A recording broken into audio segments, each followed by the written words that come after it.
हो गरम तावा पे पानी गिरा देबू का, गिरा देबू का।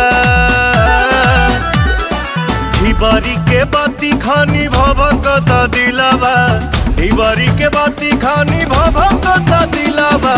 ओढ़ानी के हवा से बुता देबू का, ओढ़ानी के हवा से बुता देबू का।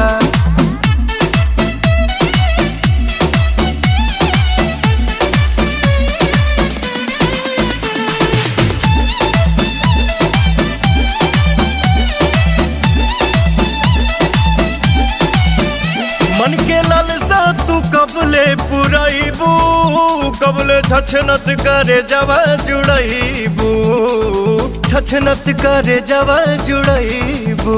प्रीत के रीत सगरो भुला जाइब का, अब आँखें